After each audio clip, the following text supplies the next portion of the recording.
Hello and welcome to our first China Future Tech webinar.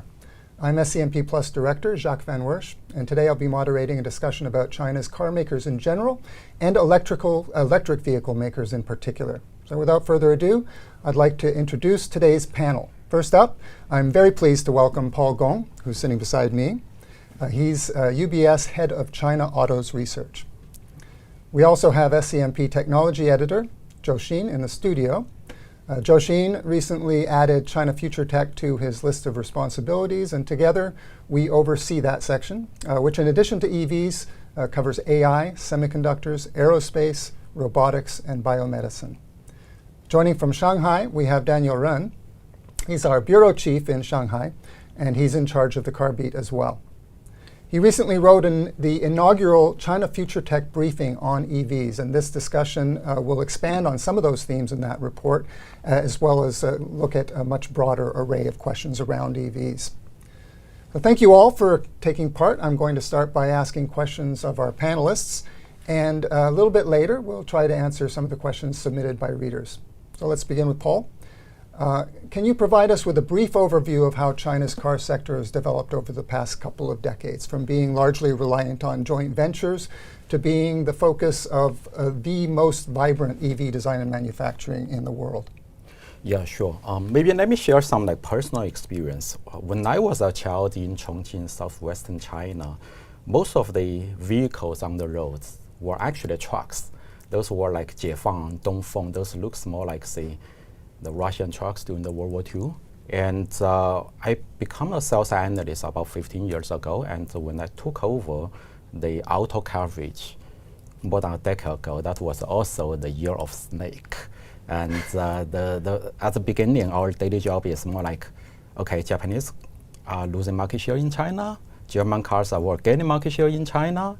And the Chinese cars were like, say, 30% of the market, and most of them are kind of like cheap and the low end. All the high end, mid ends, all are foreign brands. And my Japanese colleagues cover some stocks like Toyota, almost 200 billion market cap, while I cover some stocks like Geely, 2 billion market cap. So that was a totally different feeling. But today, when we are writing the global reports, China accounts to over 60% of the global EV production and sales, over 70% on the batteries, and over 80% on the battery materials. When we write on the autonomous driving topics, basically it is just the duo of the US, of the China, and our European analysts were kind of like genius. We write all these interesting topics, but there is nothing to play in Europe. So I think I have witnessed how fast the industry has changed, how big it has totally changed dramatically from last year of snake into this year of snake. Yeah, and China is actually a huge part of the car market in general, yes. Globally. What is the scale there? Well, in terms of the market size, it is over 30% of the global car demand. It has always been the case. So it has always been the market. What has really changed significantly is how it moved from the market of the global car makers into the innovative hub of the global auto industry, of the new technologies, from the electrification to the intelligence. Yeah, and traditionally, the foreign car makers they'd be building cars for China, but they were also building them for export to some regions as well. Is that right? Traditionally, the foreign car makers, when they are building the cars in China, it's mostly sold in China. The exports were very limited. And for decades, let's say from 2011 until 2020, China on average export about 1 million vehicles a year, import about 1 million vehicles a year. But the imported cars is more like 3 to 5 times more expensive than the export ones. But today, China is exporting somewhere like 5-6 million vehicles a year, importing maybe 500, 600,000. And it's totally different. It's changed from the net importer of vehicles into a net exporter of the vehicles. And can we talk about the relative segments? I'm sure Volkswagen was selling lots of relatively cheap vehicles in China over the years. Now, is it moving more toward the premium segment? Yeah, sure. I mean, the Chinese cars in general continuously moving upwards in terms of the product mix. We can see during the past decades or so, every year on average, the ASP is up by somewhere mid to high single digits for the Chinese car makers. So they are climbing up on the product mix. And another angle to see this is the Chinese have an overall 70% of the market today in China. But they are like somewhere 85% of the market share in the EV. They are like somewhere maybe 50% of the market share in the ICE. So when the market moves from the ICE into the EVs, the Chinese has significantly gained market share since year 2020. Okay, and you mentioned ICE a few times. I guess just for the sake of our audience who might not be quite as insider as internal combustion engine, when we talk about a pure EVs, we're talking about we just say EV. The battery electric vehicle and the plug-in hybrid electric vehicle. So we're going to be hearing you and Daniel talking about BEVs and PHEVs. Any other terms I'm missing that are going to come up? Maybe ELEV, extended range electric vehicle, which that's another level. Oh, what's an extended range electric vehicle? So basically, it's a subcategory of the plug-in hybrid, but it's different from the traditional plug-in hybrid, where on top of the ICE powertrain, you add a small motor or small battery and then make it into a plug-in hybrid. The ELEV is the other way around. Just imagine on the BEV, on the battery electric vehicle, you downsize the battery by half and you add a small engine, you add a small generator to charge the battery. It doesn't really directly drive the vehicle, but it charges the battery and move it. So it's a subcategory of plug-in hybrid, but different design concepts, the other way around.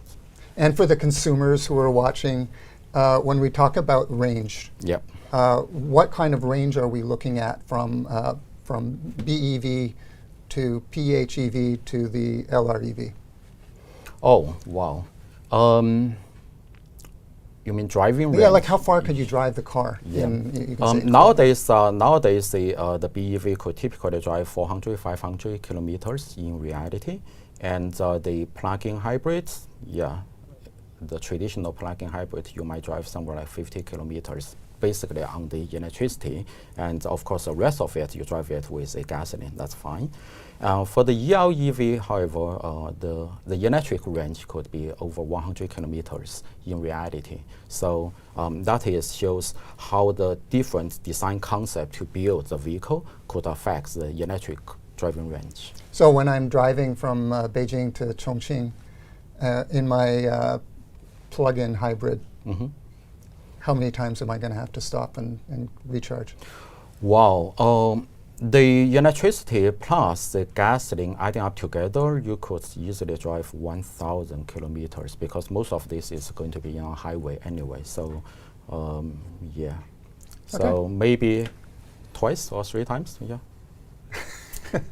If you're clear how far it is from Beijing to Chongqing, I'm sure they're putting up a map behind us right now.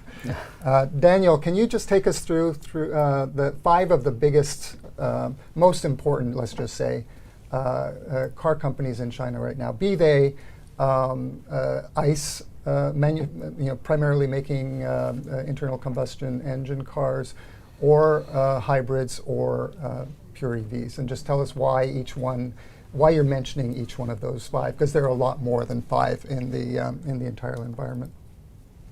Sure. Thanks, Jacques and Zhou Xin, for having me here. It's really a great pleasure to have a chance to discuss with Paul and you on the China's EV sector. Read the question about the EV makers. About the most important car makers. I think BYD is definitely the first one to mention. It is China's EV king, and it is the world's largest EV builder in terms of delivery volume. And then I think Volkswagen is also interesting to look at. Like Paul forecasted last year, foreign car makers excepting Tesla will have to dispose of 10 million unit capacity a year because of the rising popularity of EVs in this market. So those capacities become redundant. And then I think Chery Automobile is also interesting. It's ICE cars and it's EVs exported to the African, Central Asia, and Middle East markets are growing faster. Its annual volume last year, export volume last year exceeded 1 million units for the first time in history. Then I would mention Li Auto. It is one of the nearest rivals to Tesla in the premium EV segment. Then Tesla's Gigafactory in Shanghai is still the largest production base worldwide for the US car maker. Okay, I think we're going to come back to Tesla in a minute, but let's focus in on BYD, because I think for most people in North America and Europe, they probably couldn't name more than one electric car maker in China, but they could name BYD, which I think still makes more PHEVs than BEVs. But can you just talk a little bit about what makes it a little bit different? Yes, BYD is so special, a Chinese car maker, that its rapid rise even surprised the Chinese automotive industry. BYD, just 4 years ago, BYD had a monthly delivery volume like 20K units. Now it has surged to nearly 500,000.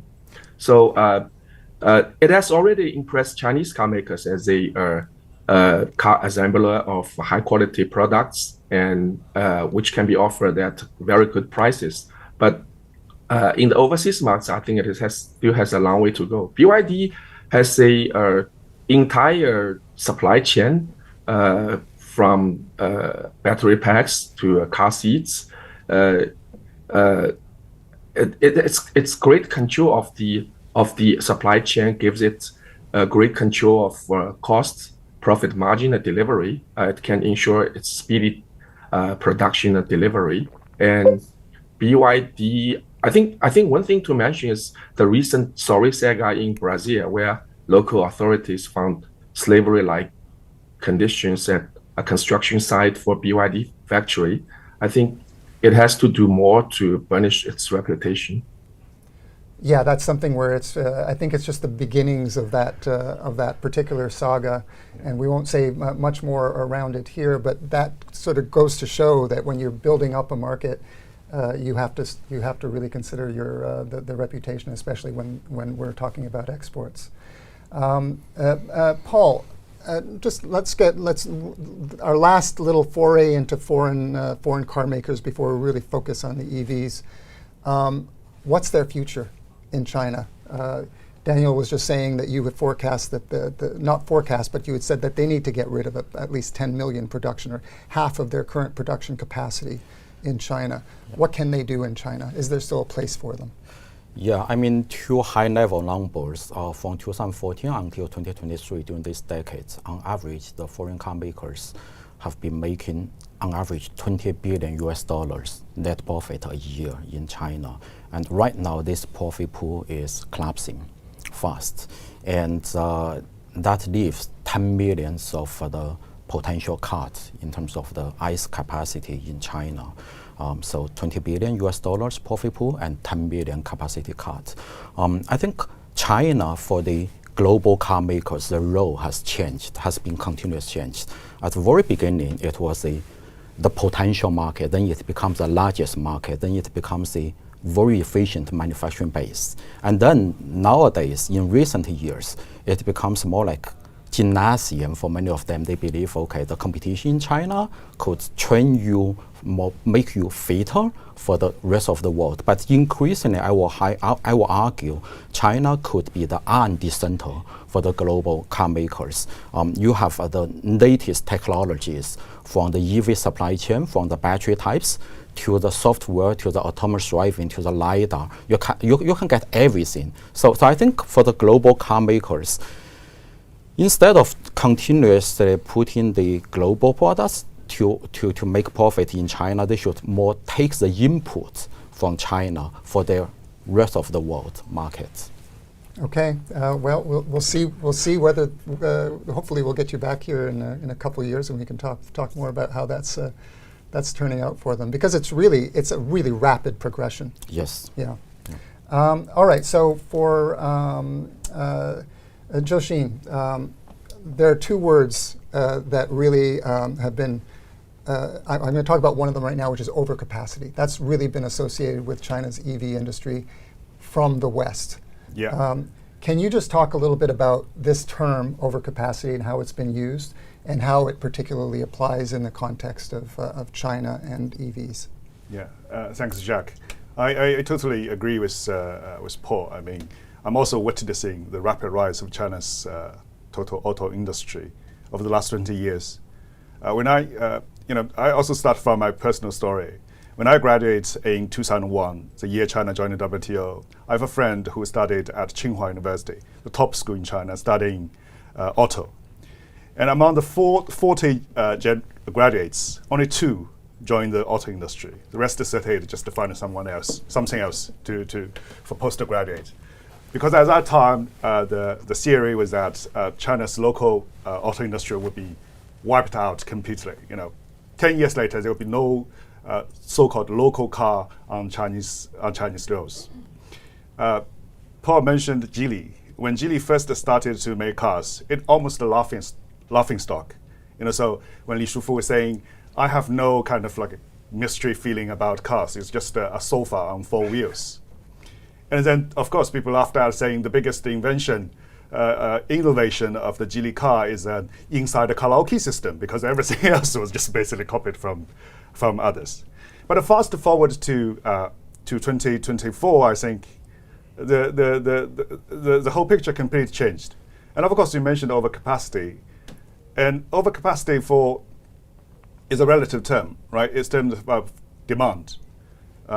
If you can provide 10 million cars, and then the demand is 20 million, then you're actually under capacity.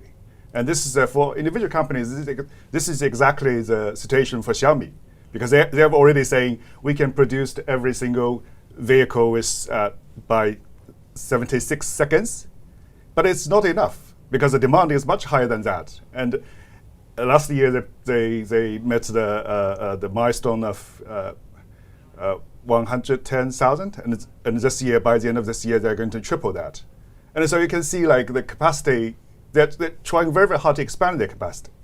But of course, I mean, if you mention about consolidation in China's EV industry, and we're already seeing this going on. At the peak, Daniel and Paul knows better, maybe we have more than 400 kind of EV brands. For now, we can count like 20 or 30. And many people are guessing like how many are going to be left. I think the competition is going to be very, very, very tough. So for the previous 2 years, maybe if your monthly delivery can be 10,000 or 100,000, it can be enough to survive. But nowadays, I think if you cannot meet a certain threshold, the company will be in danger. And that's why many of the second tier kind of players, EVs, are having lots of like uncertainties these days. But in terms of the China in general, if we take a kind of relatively long perspective, the overcapacity really does not exist. So the cars are invented, I say, by the first car invented by Benz in the later 19th century and Ford in the later 19th century. And China's share of the global car market is still relatively, I think, small. 90 million car sales totally globally, and maybe China, something like 20%. So this is 30, yeah, 30, yeah. More than 30%, but this is still much smaller than, say, Toyota, right? 80% are relying on overseas sales. So if you look at that, I don't think China has an overcapacity problem. Yeah, it seems like overcapacity is somebody's idea of it's a way of saying, well, you built your industry so that you can export. Exactly, right? Because previously when China talk about overcapacity, it's mainly talk about like domestic. When talk about steel overcapacity, and the Chinese government was being so aggressive that it even arrested people for setting up new steel plants because you're doing the overcapacity, doing the country bad things. But for now, for EV, it's a different story. I think everyone is prepared, like now this is the timing for China's cars to go abroad, and there's really no like overcapacity issues. But of course, nowadays, I think the market forces play a more important role than this kind of overcapacity thing. No one will be so stupid to set up a new kind of like EV plant these days because it will be too competitive. Yeah, they're hoping that they're going to have higher capacity utilization, and once they do, they're going to build more plants because that means they're successful, right? So you did mention competition a couple of times there, and so that brings us to the second word of the year for me, which is involution or neijuan in Mandarin. Yeah. So Daniel, can you talk a little bit about what involution is in the EV context in China right now? Yeah, sure. Involution is the name of the game. I think re-involution, we are talking about two layers of competitions in this market. The first is the competition of new models. Just Zhou Xin mentioned that the model number.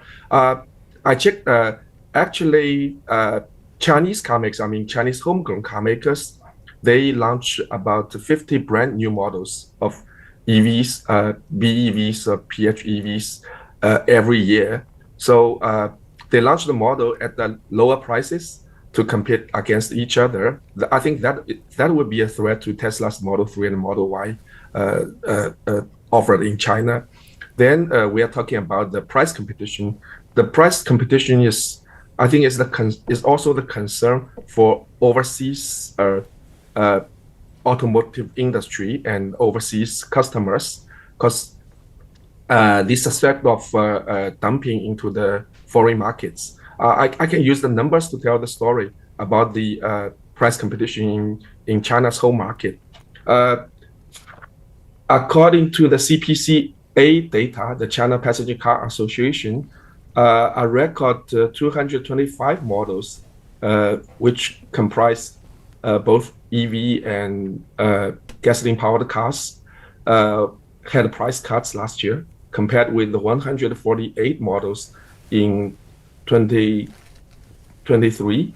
And in 2022, only 95 cars were sold at the discount. So the number of last year represents 3 times the number last year. And the CPCA data also show that in December alone, BEVs or the pure electric cars cut prices by an average 10%. So and the second number I'll use is the profitable car EV makers in China. We found only 3 to 4 EV players in China have turned profitable over the past years. BYD is one of them, and Li Auto, the Beijing-based car maker that challenges Tesla, is the second, and Huawei-based i2 is among them. And then Zhou Xin and Paul also talk about the capacity. I use Goldman Sachs estimates to show that 50% of EV production lines in China have not been used in 2024. Yes, back to you. Okay, good. So let's put together the overcapacity and the involution. What kind of future are we looking at, Paul, in 2025, 2026? What is the environment? How is it going to change over the next 1 or 2 years? Yeah, sure. I kind of agree with Xin that the overcapacity narrative is oversimplified, and that is more like a little bit like propaganda from the other side.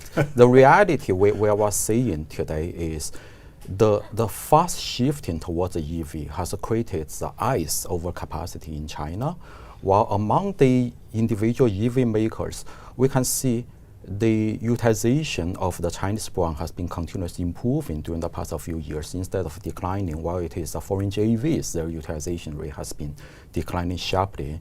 And of course, there are certain startups, they get well funded, they might build some individuals in terms of the capacity ahead of their current sales stage. But when you think about the competition, firstly, there are too many ambitious entrepreneurs. Not every one of them are going to success. That is a sad reality. Number two is, in this competition, while some of the capital has been wasted because eventually the company might not necessarily be successful, but overall they created more innovation. It is exactly the competition that has stimulated innovation, which collectively created the success of the rise of the Chinese EV. At the same time, there are also beneficiaries of such a kind of competition. Number one, consumers.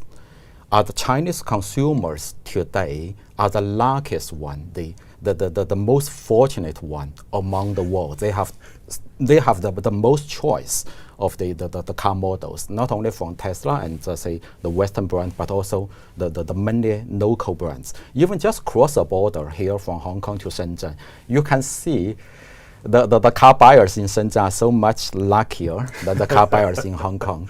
Yeah, and the world's climate benefit from this. It is this effort to push towards the EV transition together with a new energy transition like wind, solar, that leads to the faster than expected decarbonization despite of the continuous economic growth. So I would say it's more complicated picture than just a simple overcapacity, competition, or etc. And also part of it is today we can see the rise of the Western protectionism.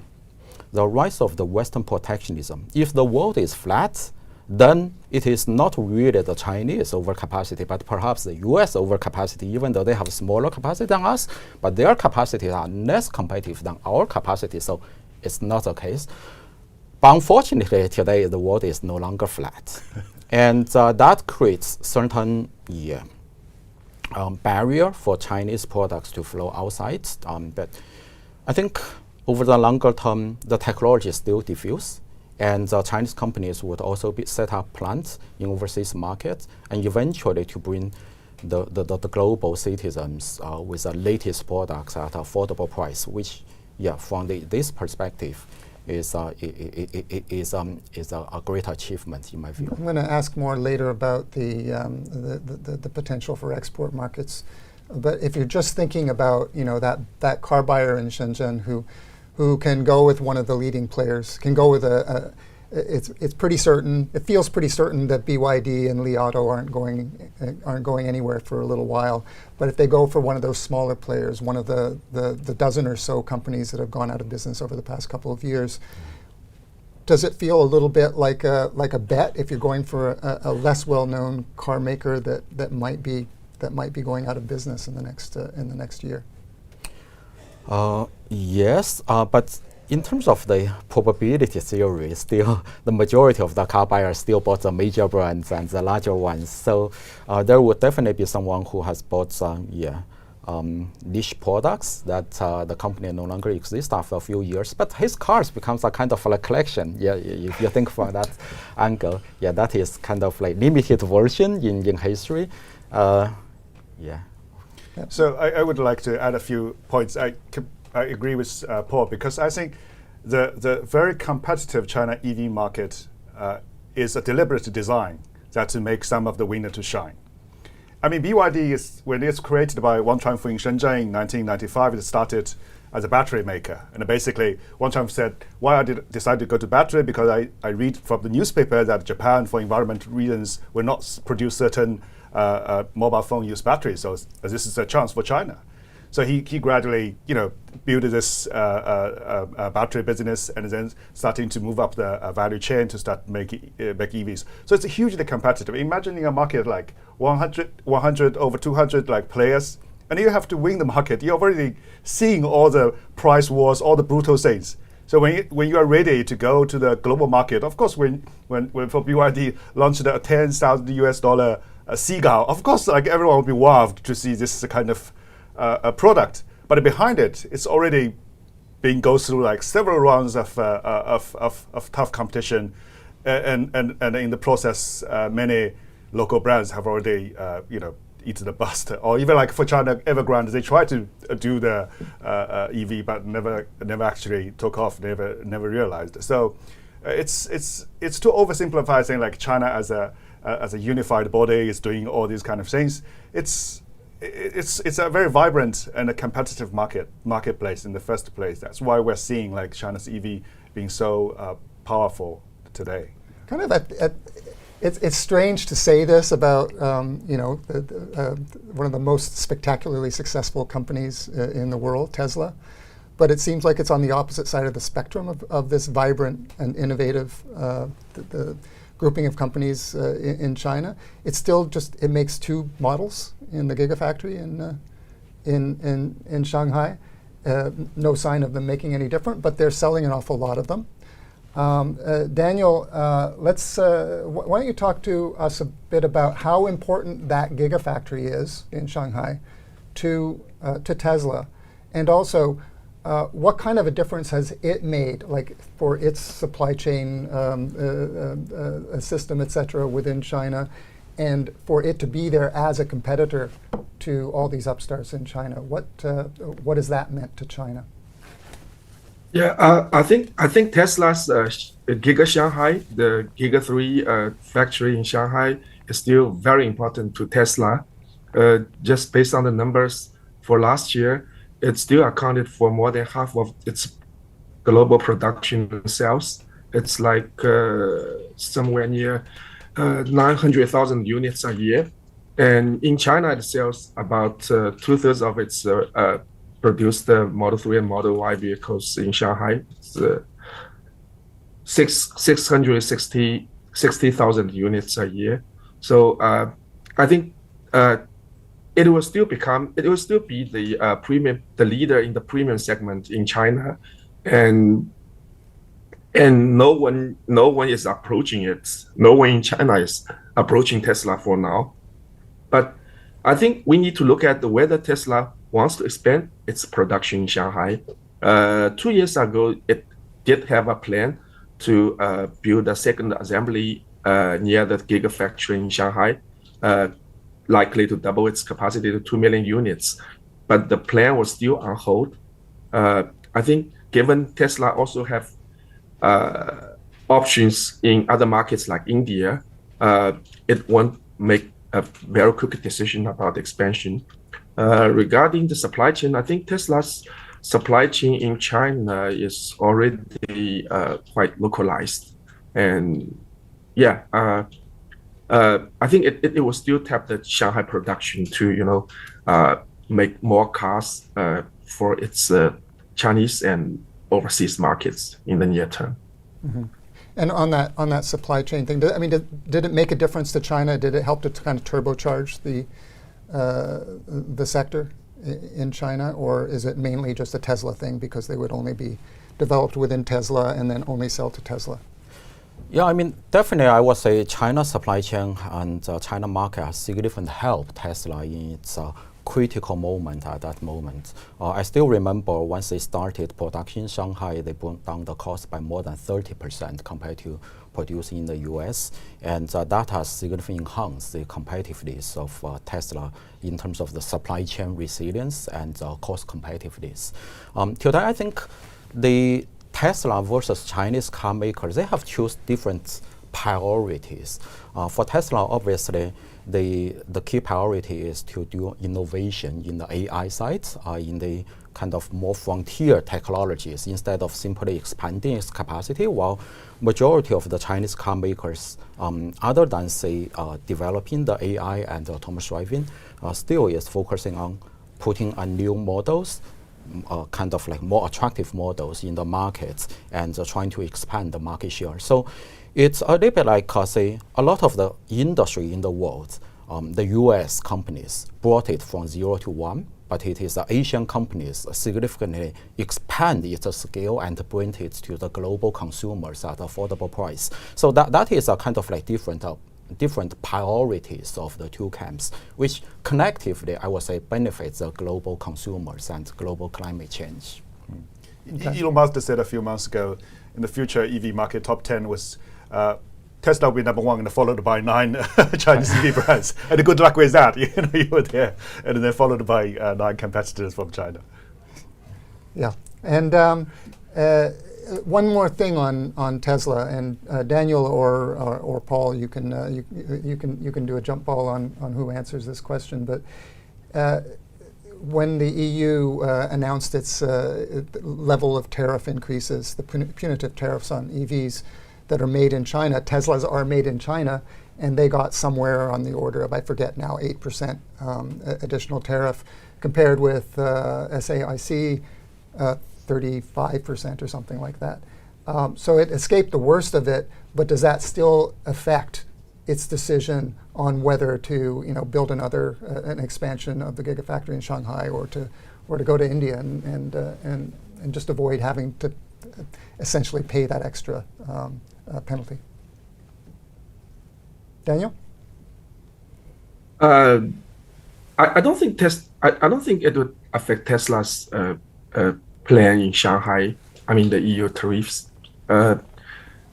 Tesla's the Shanghai factory's exports to the European Union is still limited, given more than 2/3 of the cars built here are still sold in the domestic market, and plus Tesla's tariff in EU is minimal. It's like 10%. It doesn't affect its export volume. Okay, all right. And today we had or yesterday, Daniel, you reported the news that the EV subsidy program has been renewed, and a lot of observers were thinking it was going to be maybe renewed, but at the 10% or 10,000 yuan level. It was renewed at the 20,000 yuan level. I think that it's fair to say that the fact that since it was introduced at that level in July, that's largely responsible for the fact that the more than 50% of cars sold in China since then have been EVs.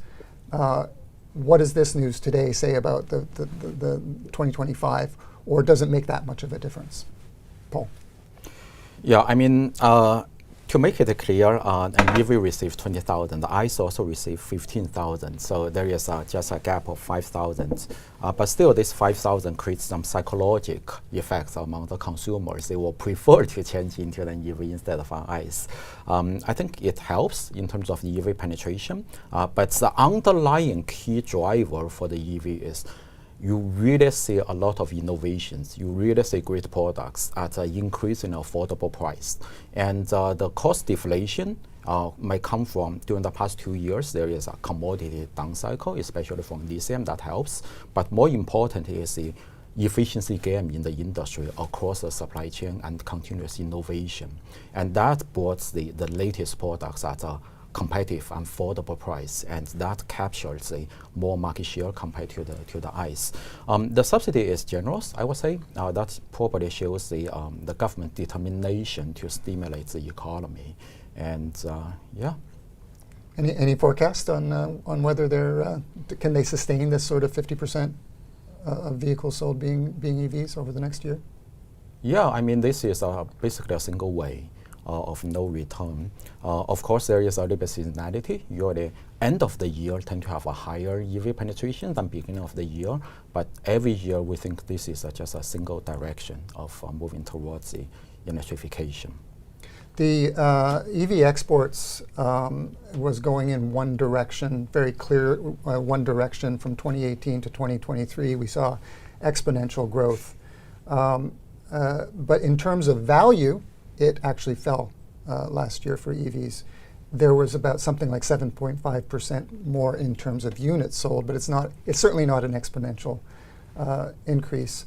At the same time, China became the top export of cars in 2023, and the projection from the Car Association is that it's going to be an increase of 29% for 2024. So Daniel, was that the fact that it kind of plateaued a little bit in 2024? Is that a little bit of a blip? Is it just kind of like consolidating a bit before we see more explosive growth? Or are we looking at these trade barriers that are being put up by the U.S. and Canada, and the EU as having potentially a damping effect on the trend of EV exports from China? I think when we use the number about the total export volume, we also include the ICE cars. The EV exports actually outpaced outweighs the ICE cars in terms of China's car exports.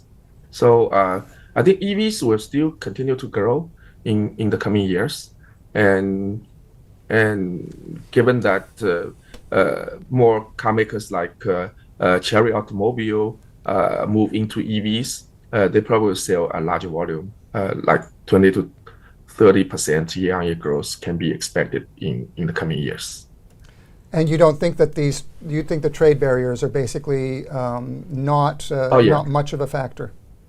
They look at other markets than the US and Europe. Yeah, but again, you are right, yes. As an international car making giant, you cannot overlook the biggest markets in the US and EU.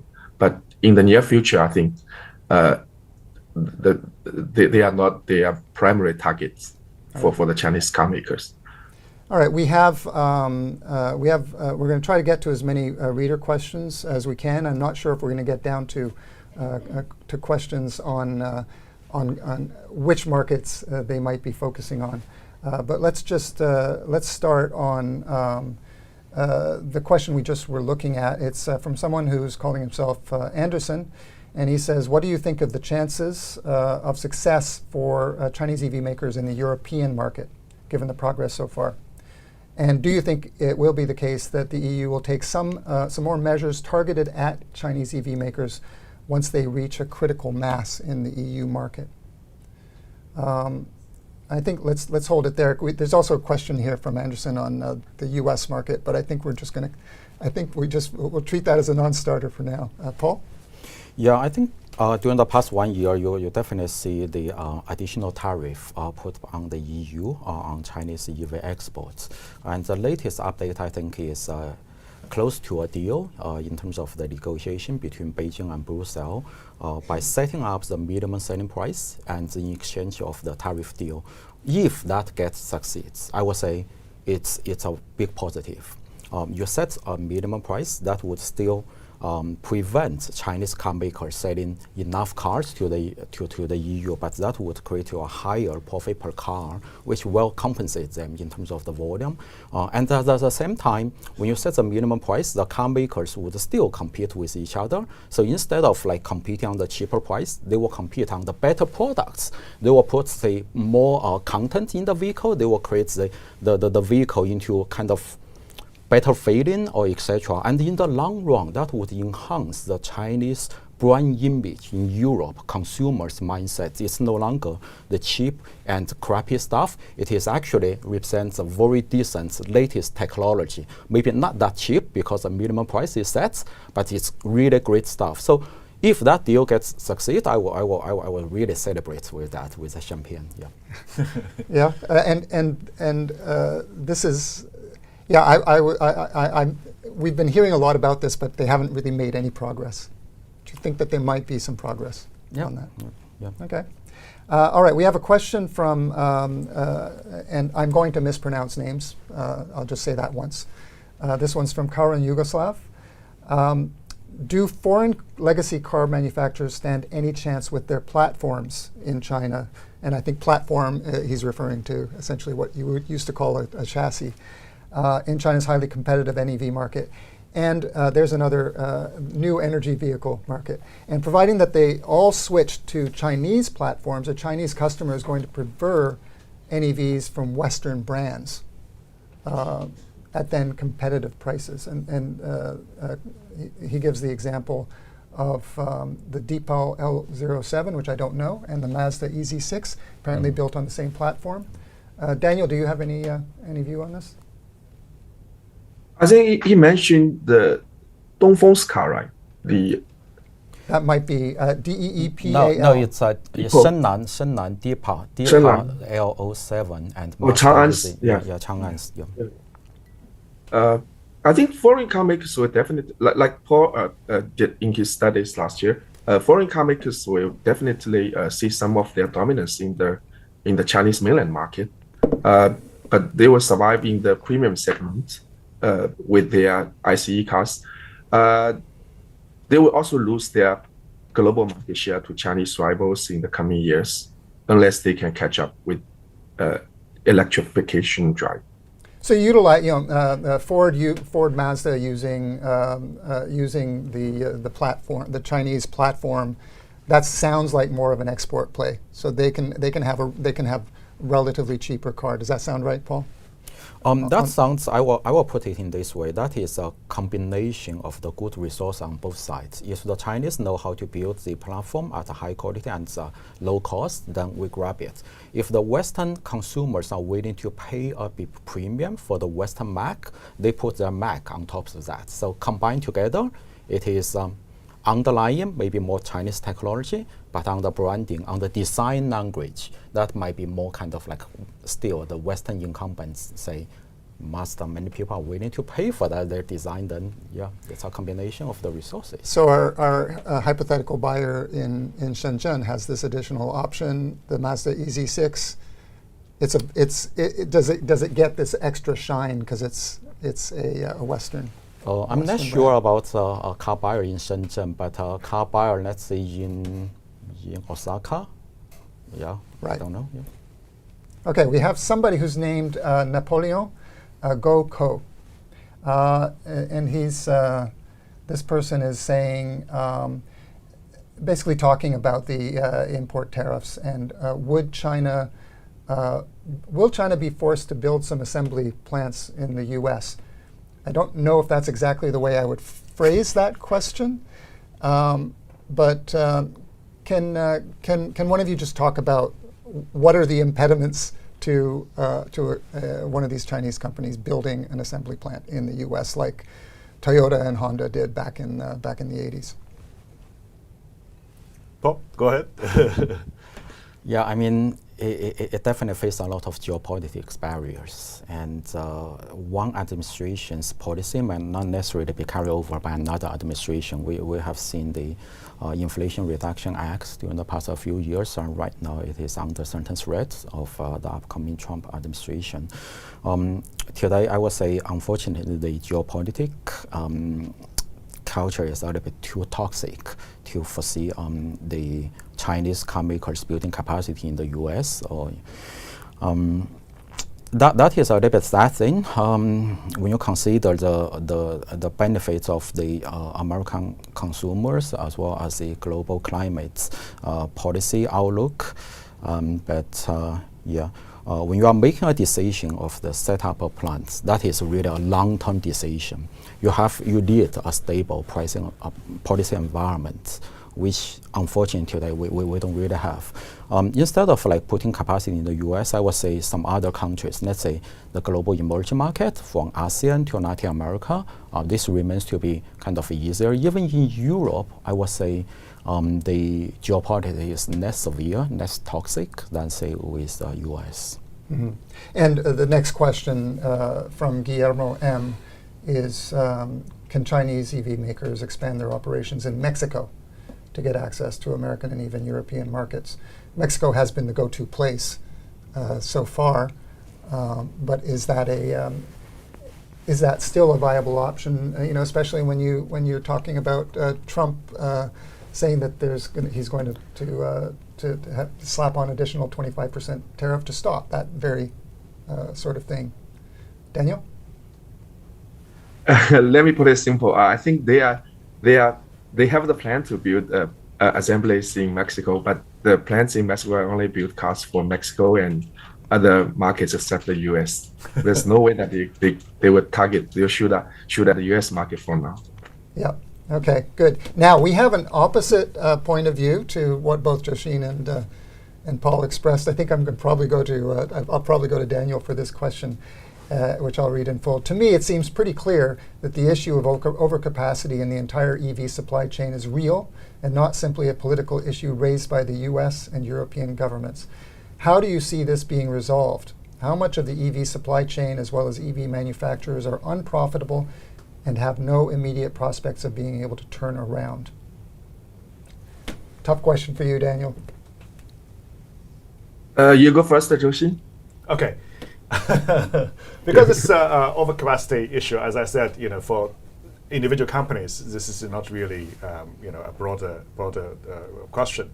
But from China's perspective, if you blame China for overcapacity, like you are making too many EVs, etc. This is certainly kind of unfair, because when China cannot make its cars, everyone talk about free market, and you are not allowing the cars into the one condition of China's entering WTO is significantly lower the tariffs. But now, like 20 years later, we see you guys like setting up high tariffs 100% against the Chinese cars. So this is certainly, politically, of course, it's hard for China to swallow. As I just explained, if you look at the overall kind of production capacity, I think China hasn't reached its peak yet. You should look at the products. I mean, how could you resist a new brand EV, latest technology, and it just cost $10,000? Yeah. And it's the performance. It's much more reliable and efficient than most of, like, say, 20,000 or 30,000 cars. And they look at Xiaomi. Xiaomi is so popular because it's drive like a Ferrari, and only the price was just a shadow of it. So there's really no kind of like way to resist all these kind of the advancement of China's EV. So and if you say China is having overcapacity problem, so what? What's the next stop? Asking Chinese government to shut down some of the plants? Because the market has already made the decision. This is one place where it's quite clear that the market is doing the work. Yeah, and if you can't sell, if like Jike, if you can't become like one of these players, then you'll be phased out by the market. The brutal forces of competition is having its done. So. Yeah. Well, yeah. Look, we're getting into a portion of questions where people mentioned specific car makers. And I just want to say very clearly, we're not doing stock picks here. We're not telling people which stocks they should buy or not buy. But at the same time, I think they're brands that are in the news. So, and one of them is Xiaomi, and we've got KK Tang asking, can Xiaomi survive the excessive Nejuan? I think we've already had an answer, but let's just answer it directly, Daniel. Yeah. Yes, I think Xiaomi will definitely survive. Xiaomi, as a established cell phone maker and a startup in EV, it is viewed by many established car making giants as a strong contender. It has, like Zhou Xin mentioned, it has advanced the manufacturing side. It has a big R&D team, and it also has the strong cash reserve to support its expansion and to cover its potential losses in the coming years. Lots of industry people liken the Chinese EV market to a football league, where those bottom sides will be relegated every year. But Xiaomi is certainly not in that relegation zone. This year there's a big target, 300,000 units, and a new model. Doesn't seem that it will have trouble in the near future. Okay, I'll throw the next one to you as well. This is from Sebastian Price, who asks, what's the likelihood that NIO will become a leading electric vehicle player in China in the near future? I think NIO has to boost its production and sales in the near term to survive the cutthroat competition. It is making some premium cars that is attractive to a lot of wealthy Chinese consumers, and it has tried to offer some mass market products to expand its customer base, but its difficulty is still to have to boost its sales to overcome the financial difficulties to survive the financial squeeze in the near term. Okay, we're going to go to Hartmut Ganter, who says that the car of the future seems to be mobile, self-driving, and entertaining. Are the Chinese car manufacturers leading this development? Zhou Xin. I think definitely yes. If you get into, 20 years ago when Li Shufu started making cars, he said a car is basically a sofa on four wheels. But now for China's EV makers, there's a saying, it's just a gigantic mobile phone on four wheels. So everything you need, basically, this is becoming a second home. Every entertainment, etc. And they can install all these softwares, auto driving, all these entertainment facilities. Of course. Like inside the car, karaoke is no longer a kind of fantasy. It's real. Like you look at the huge kind of screens in all these new Chinese EVs, and it's certainly designed more than just for driving from one point A to point B. It's much more functional than a traditional car. Yeah. Okay, we're coming down toward the end. I guess a couple minutes for each of you on a dominant perspective, something that really stuck out for you from 2024, or something that you really think is the thing to watch in 2025. I'll start with you, Zhou Xin. Yeah, I would see like how one big thing to watch for China's EV is like how it's going to gradually build up kind of like system for it to get into the overseas market. I mean, the BYD Brazil kind of cigar is a really classic kind of textbook example of how see the differences or the challenges for Chinese brands to win the trust and do their reputation. Product-wise, they're there, but they don't have the image. Like, they don't have the reputation. They don't have, like, are these Chinese cars good, but are they going to be good for the overall society? Are going to be the community? You know, these quite broad questions are very important for Chinese EV brands. If they want to go abroad, they need to like really do something to build that up. Yeah. Yeah, and Daniel. I just want to add that Chinese car makers, honestly, I think they have a wrong perception that larger production volume makes the costs lower and enable them to sell more cars to make bigger profits. I think, like Paul suggested, they need to add more value to their products to avoid the price war and to play a leading role in the global automotive industry. Yeah, that's it. Good point. And finally, Paul. Yeah, I would say 2025, our key watch would be the democratization of the high-end autonomous driving assistance. Yeah, especially some of the traditional large volume car makers in China, thanks to the ecosystem of the supply chain, someone provides the hardware, someone provides the software. Nowadays, some of the advanced driving assistant functions, high-level autonomous driving functions, would be democratized into the mass market cars. And that would lead to several changes. The first one is the cost down. The second one is the consumers' education. More people would get aware of this, and that could be the interesting key watch for 2025.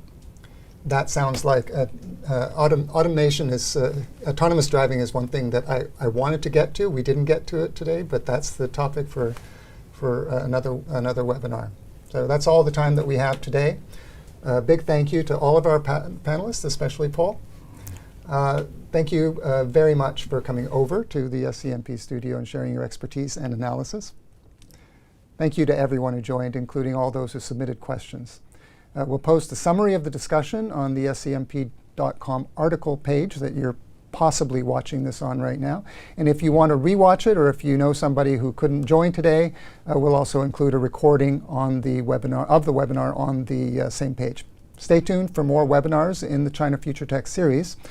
Recall that the 6 areas of focus are EVs, AI, semiconductors, aerospace, robotics, and biomedicine. Thanks again for joining us, and see you next time.